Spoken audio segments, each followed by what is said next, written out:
Salut les petits potes, j'espère que vous allez bien. Aujourd'hui on se retrouve pour un thread d'horreur qui est découpé en deux parties. Mais ne t'inquiète pas, je t'ai tout mis dans cette vidéo.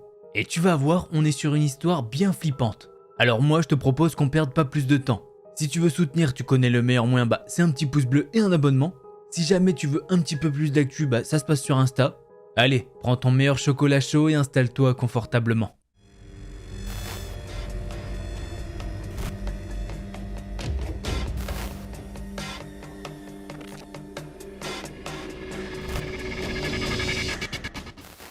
Tout d'abord, pour commencer, je suis un père célibataire d'un adolescent de 14 ans. Sa mère est malheureusement décédée lors de l'accouchement. Et je me suis donc retrouvé avec mon plus grand chagrin et la plus grande joie à la fois. L'élever tout seul a été toute une tâche. Mais j'ai reçu beaucoup d'aide et d'indications de la part de mes parents et des parents de ma défunte épouse. Jason est un bon garçon. Il a de bonnes notes. Il est respectueux et compréhensif et n'essaye pas de faire de ma vie un enfer. Ce qui change de ce que je peux entendre de la part d'autres parents d'adolescents. Mais Jason, par contre, a toujours eu un problème persistant tout au long de sa vie. Le sommeil. Il a toujours eu des difficultés à dormir. D'abord quand il n'était qu'un bébé, puis un enfant d'âge préscolaire, à l'école primaire et même maintenant. Un adolescent éprouvant exactement les mêmes problèmes. Nous sommes allés chez des médecins et ils nous ont dit qu'il souffrait d'insomnie. Moi, de mon côté, je leur faisais totalement confiance jusqu'à récemment. Il est venu dans ma chambre vers minuit il y a 3 semaines et m'a réveillé. Bon, même si, à vrai dire, je ne dormais pas encore. « Papa, j'arrive pas à dormir. » Je l'ai regardé et j'ai pu voir qu'il était effrayé, presque terrifié. Je pouvais remarquer ça à ses légers tremblements et à la façon dont il se tenait. Je lui ai donc répondu « Qu'est-ce qui ne va pas, mon fiston ?» Jason a jeté un coup d'œil à la porte qui est maintenant fermée et a tressailli. « Papa, c'est juste que... » Il tapotait ses doigts sur ses bras croisés. Il n'avait pas l'air gêné ou effrayé comme ça aurait été le cas s'il avait cassé quelque chose, ou si encore il avait fait quelque chose de mal. Cette fois, il avait presque l'air confus, incapable de formuler des mots. Tu sais, il y a toujours une silhouette sombre dans ma chambre. C'est juste qu'elle me regarde pendant que je dors. Je peux sentir ses yeux sur moi. Sa voix était tremblante. Je pouvais voir les larmes se former dans ses yeux. Il était complètement terrifié et il est tombé dans mes bras en se mettant à sangloter. Maintenant, normalement, n'importe quel parent croirait que c'est un mauvais rêve. Mais j'ai pensé au pire, qu'il y avait bien un intrus dans sa chambre. Après qu'il se soit suffisamment calmé, je lui ai dit que j'allais voir dans sa chambre et vérifier. Donc, comme dans les films d'horreur, j'ai pris un couteau de cuisine. J'ai parcouru tout l'appartement sur la pointe des pieds, pour voir s'il y avait des intrus ou des preuves d'effraction. Et à la fin, je n'ai rien trouvé. Mais curieusement, la porte de son placard était entrouverte. Alors que je retournais dans ma chambre, je l'ai entendu crier mon nom et j'ai couru à l'intérieur avec mon couteau prêt. « Papa, il était là !» Jason pointait du doigt le coin le plus sombre de la pièce, sanglotant de façon incontrôlable. Au final, je n'ai trouvé personne et il a dormi avec moi cette nuit-là. Ces événements n'arrêtaient pas de se produire tous les 2 jours et à chaque fois, Jason venait dans ma chambre et tremblait. Il disait que cette chose sombre le traquait et se rapprochait chaque nuit. À la fin de la semaine, il se faufilait même tout seul dans mon lit, sans me réveiller. Et je le trouvais là, le matin. Il y a 2 semaines, j'ai commandé un ensemble bon marché de caméras de sécurité assez simples. Je les ai installées dans tout l'appartement pendant qu'il était à l'école, dont une dans sa chambre. Oui, je sais que la vie privée des adolescents est importante, et je ne devrais probablement pas mettre de caméra dans l'appartement. Surtout sa chambre, mais j'avais besoin d'aller au fond de cette chose qui se passait. Et puis de toute façon, j'avais prévu de les retirer après 1 ou 2 semaines. Le lendemain matin, j'ai retrouvé Jason recroquevillé à côté de moi dans mon lit. C'était un samedi, donc je n'avais pas de travail, et je me suis glissé tranquillement hors du lit pour ne pas le réveiller.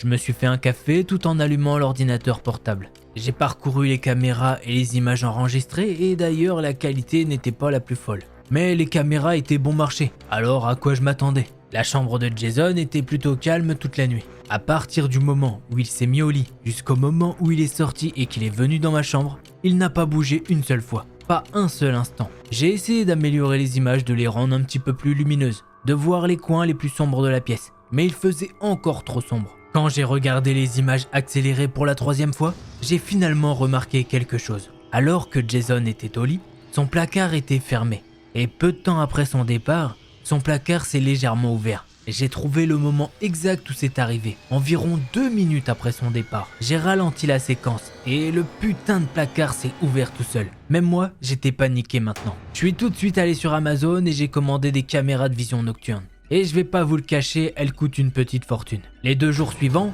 j'ai continué à observer les images. La deuxième nuit, Jason n'est pas venu dans ma chambre et il n'a jamais bougé de sa position de sommeil jusqu'à ce que je le réveille. Son placard est également resté fermé la deuxième nuit.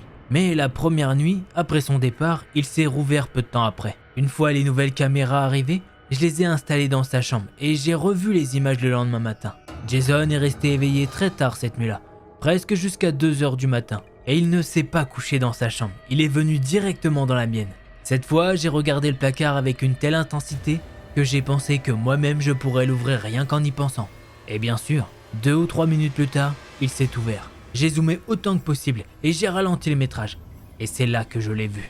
Une ombre traversa la pièce en une fraction de seconde. Elle passa devant le placard et la fraction de seconde suivante, le placard s'ouvrit. Je l'ai ralenti encore plus, je l'ai revu encore et encore. Je n'ai pas pu distinguer la silhouette, c'était simplement une tache d'ombre. J'ai soupiré et je suis allé dans ma chambre pour réveiller Jason. Ces derniers jours, j'ai dû le réveiller car il dormait assez longtemps. Et même après avoir dormi pendant plus de 12 heures, il avait toujours l'air fatigué. Cerne sous les yeux. La nuit suivante était la dernière nuit où Jason était éveillé. Je me suis réveillé avec lui en train de dormir à côté de moi. Comme d'habitude ces 2 dernières semaines. Je me suis éclipsé tranquillement et j'ai continué ma routine matinale de café et j'ai regardé les images. Il est encore resté éveillé tard, 3 heures du matin.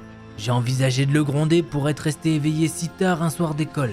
Mais alors que je parcourais les images, j'ai remarqué quelque chose d'étrange cette fois-ci. La porte du placard ne s'est pas ouverte pendant la nuit. Et j'ai trouvé ça vraiment bizarre. Alors j'ai décidé de regarder les images des anciennes caméras qui étaient encore installées un petit peu partout, y compris dans ma chambre. Et c'est là que ma mâchoire est tombée et que je l'ai vue. Claire comme le jour, l'ombre d'une main squelettique planait juste au-dessus de mon fils, sur le mur derrière lui. J'ai couru dans ma chambre et j'ai essayé de le réveiller doucement, comme je le faisais tous les matins, mais il n'a pas bougé. Puis j'ai essayé la violence, je l'ai secoué et je lui ai crié de se réveiller. Mais il ne l'a pas fait. J'ai alors appelé l'ambulance n'ayant plus rien à faire. Il a été diagnostiqué dans le coma. J'ai continué à regarder ces enregistrements encore et encore, datant d'il y a quelques semaines, et j'ai trouvé quelque chose d'encore plus horrible. Chaque nuit, alors que Jason venait dans ma chambre pour dormir, l'ombre le suivait. Je regardais à travers plusieurs caméras alors que l'ombre filait de sa chambre. Dans le couloir, dans la cuisine, puis dans la mienne. Le tout en quelques secondes. Puis là, dans ma chambre, il se dressait juste au-dessus de lui, se rapprochant de plus en plus chaque nuit. Je ne sais pas comment le décrire, c'est différent de tout ce que j'ai vu auparavant. Mais c'est une ombre si noire que l'obscurité de la pièce l'éclairait d'une manière étrange. Cela m'amène aux événements de la semaine dernière et d'aujourd'hui. Moi aussi, j'ai commencé à ressentir une présence. Moi aussi, j'ai commencé à voir l'ombre se profiler, au coin de l'œil. Et moi aussi, j'ai commencé à la voir se rapprocher de moi pendant que je dormais. Et ça, chaque nuit. J'ai frénétiquement établi une chronologie aujourd'hui. Et à en juger par cela, aujourd'hui est le dernier jour où je pourrais me réveiller par moi-même. Ce qui signifie qu'à moins que je ne sois réveillé par quelqu'un demain, je ne me réveillerai plus. J'ai conduit jusqu'à la maison de mes parents aujourd'hui et je vais passer la nuit là-bas. Ils ont des instructions très précises pour me réveiller. Je veux voir si cette chose me suivra jusqu'ici aussi. Et j'ai encore besoin de comprendre comment réveiller mon fils et découvrir ce que cette chose lui a fait. Et voilà, la partie 1 de cette histoire est maintenant terminée. Mais cette personne est revenue peu de temps après sur Reddit pour raconter la partie 2. Et justement, on perd pas plus de temps. On passe à la partie 2. Mon nom est Matt. Veuillez vous en souvenir. Je n'aurais jamais pensé que je ferais une partie 2. Mais j'y suis. Les 12 dernières heures ont été une montagne russe d'émotions. Et je n'ai même pas pu dormir depuis les 18 dernières heures. Depuis que je me suis réveillé en fait. Permettez-moi de commencer là où je me suis arrêté la dernière fois. La maison de mes parents. Je n'ai jamais essayé de leur expliquer ce que j'avais vu ou vécu. Je savais qu'ils ne comprendraient pas. Ils n'essayaient même pas de comprendre. Ils étaient toujours de grands sceptiques de l'inconnu, pensant toujours qu'il y avait une explication logique à tout et dans ce cas, il y en avait une aussi, même s'il n'y en avait pas. Mes parents m'ont réveillé à 13h. Ils pensaient que je me réveillerais tout seul. Mais je ne l'ai pas fait. J'ai été réveillé en sursaut par le visage inquiet de mon père qui me regardait dans les yeux. « Je pensais que tu te réveillerais pas », avait-il dit avec un ton inquiet. Puis il s'était raclé la gorge et il avait commencé à s'éloigner. « Prends une douche !» Je me suis levé. J'avais l'impression de ne pas avoir dormi du tout. Mon corps était complètement épuisé. Je me sentais différent, presque comme si quelque chose manquait, une grande partie de moi-même. J'ai essayé de me rappeler ce que je faisais même dans la maison de mes parents en premier lieu. Puis je me suis rappelé avoir installé mon téléphone pour me filmer. Je me suis souvenu de l'ombre. Mais je ne me souvenais plus pourquoi j'avais essayé de la filmer. Les images capturées par la fragile caméra de mon téléphone, sans aucun moyen de les améliorer correctement. Elles m'étaient inutiles et ne filmaient rien de remarquable. J'ai décidé de vérifier mon téléphone et j'ai trouvé des milliers de notifications de Reddit, ainsi que mon propre message de ce vendredi sur Reddit. Ce post que je ne me souviens pas avoir écrit. Jason? Un fils? Moi, j'ai un fils. Mais quoi? Les questions ont inondé mon esprit pendant que je lisais et relisais les mots que je ne me rappelais pas avoir écrits. Je suis retourné frénétiquement à mon appartement, pas vraiment sûr de ce que je cherchais. J'ai exploré chaque pièce et j'ai trouvé la sienne, la chambre de mon fils, bien rangée et propre, quelques affiches de super-héros sur les murs, un bureau avec un ordinateur portable dessus, un lit avec des couvertures au design merveilleux. Ma tête tournait, une horrible migraine. Alors j'ai pris un médicament. Jason. J'avais écrit que j'avais un fils qui s'appelait Jason. J'ai sorti mon téléphone et j'ai appelé mon père. « Hé Matt, qu'est-ce qui se passe? Tu es parti d'un coup sans rien dire. »« Jason. Vous vous souvenez de Jason? »« Jason? Non, ça me dit rien. Est-ce que c'est un de tes amis? Il s'est passé quelque chose? » ?»« Non, tant pis. Merci papa. » J'ai raccroché avant qu'il ne puisse dire un mot de plus. Pourtant, le post dit clairement que j'ai un fils qui s'appelle Jason. D'ailleurs, il est dans le coma. J'ai parcouru mon téléphone. Il n'y avait aucune photo d'un garçon de 14 ans là-dedans. J'ai regardé partout dans la maison. Aucun album photo. Absolument aucune preuve qu'il ait jamais existé ici à part la chambre d'un enfant apparemment intacte. J'avais mal au cœur. Ma tête tournait. J'avais l'impression qu'il me manquait quelque chose. Mais de ne pas savoir ce que c'était. Comme si c'était sur le bout de la langue. C'était vraiment insupportable. J'ai trouvé un certificat de décès de ma femme et je l'ai lu attentivement. Oh mon Dieu. Il est clairement dit qu'elle est décédée en accouchant. Alors où est cet enfant? Pourquoi est-ce que je ne peux pas me souvenir de lui? Alors que pourtant, je me souviens clairement d'elle. J'ai fouillé dans la maison, j'ai tout foutu en l'air. Mais à la fin, je n'ai rien trouvé. Pas d'acte de naissance, pas de vieux papiers, ni de note de professeur, ni de rendez-vous chez le médecin. Je me suis effondré sur le canapé dans le salon, épuisé, les yeux lourds. Mais quelque chose me trottait dans la tête et je n'arrivais pas à dormir. J'ai donc pris mon ordinateur portable à la place. Et c'est là que j'ai redécouvert les images de la caméra dont j'ai parlé dans le dernier message. Je l'ai vu. J'ai clairement vu mon fils, Jason, dont je ne me souvenais pas, grimpant dans mon lit à 3h du matin. J'ai vu la chose, ou la silhouette sombre, sa main squelettique planant au-dessus de lui. Puis, en avançant jusqu'au matin, je me suis vu crier et le secouer pour le réveiller. Mais il ne s'est jamais réveillé. Je me suis précipité à l'hôpital où je pensais l'avoir laissé. J'avais besoin de le voir. Jason, j'ai besoin de voir Jason. C'est ce que j'ai dit à la réceptionniste essoufflée. Jason? Je ne pense pas que nous ayons un patient nommé Jason ici. La jeune femme a répondu sans me regarder. Mais si, un garçon de 14 ans dans le coma. Oh, il s'appelle Jason. Vous êtes son tuteur? Quoi? Je vais avoir besoin d'une pièce d'identité s'il vous plaît. J'ai sorti mon passeport et je lui ai tendu. Avez-vous aussi sa carte d'identité? Je ne sais pas. Alors j'ai bien peur de ne pas pouvoir vous laisser le voir. Elle m'a finalement regardé dans les yeux, avec ce regard de regret. Écoutez, attendez, j'ai la preuve que c'est mon fils. J'ai des vidéos de lui vivant dans mon appartement. Laissez-moi aller chercher mon ordinateur portable dans ma voiture. Avant qu'elle ne me réponde, je me suis enfui. Et vous le croyez ou non, mon ordinateur portable a disparu. Il n'y avait littéralement aucune preuve d'une infraction dans ma voiture. Je ne suis pas retourné à l'hôpital, ça ne servait à rien.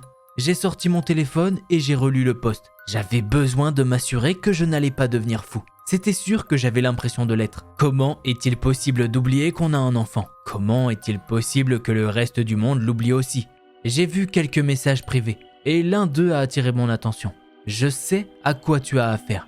C'était peut-être aussi bien un troll, mais je n'avais rien à perdre alors j'ai répondu. Aidez-moi s'il vous plaît. Je suis retourné à mon appartement. J'ai pensé à dormir pendant tout le trajet. Mais une voix au fond de mon esprit me disait de ne pas le faire. Ne dors pas, Matt, tu vas le regretter. J'ai observé l'état lamentable de mon appartement, alors que j'ai senti mon téléphone vibrer dans ma poche. J'ai allumé la bouilloire pour un café et j'ai vérifié mes messages privés. Cette chose C'est une entité tout droit sortie de vos pires cauchemars. Elle entre dans votre vie comme un parasite pendant la paralysie du sommeil. Et elle se rapproche de vous, drainant votre force vitale elle-même en le faisant. Le message suivant est arrivé. Il s'attaque à vous lorsque vous êtes le plus vulnérable, dans un état de sommeil. Plus il est attaché longtemps à vous, plus vous vous sentirez fatigué chaque nuit et il vous épuisera, jusqu'à ce que la quantité de sommeil saine habituelle ne puisse plus recharger votre corps. C'est ce qui est arrivé à votre fils. Son énergie s'est épuisée. Il a besoin de plus de sommeil que jamais pour pouvoir se réveiller. Et cette chose ne le laissera pas. Cette chose, eh bien, elle peut se diviser. Elle garde ses victimes paralysées, afin qu'elles ne puissent pas se réveiller d'elles-mêmes. Et une fois que vous êtes assez faible, elles ne peuvent pas non plus être réveillées par quelqu'un d'autre. Cela continuera à le vider jusqu'au jour de sa mort. C'est complètement fou. Je me souviens de cette ombre, ce sentiment étrange de quelqu'un qui me surveillait constamment. Et j'en ai également parlé dans mon dernier message. Comment ça s'appelle ? J'ai demandé ça et juste après une autre question m'est venue. Et comment diable a-t-il effacé quelqu'un de mon existence ? C'est compliqué. Je vais te donner une adresse.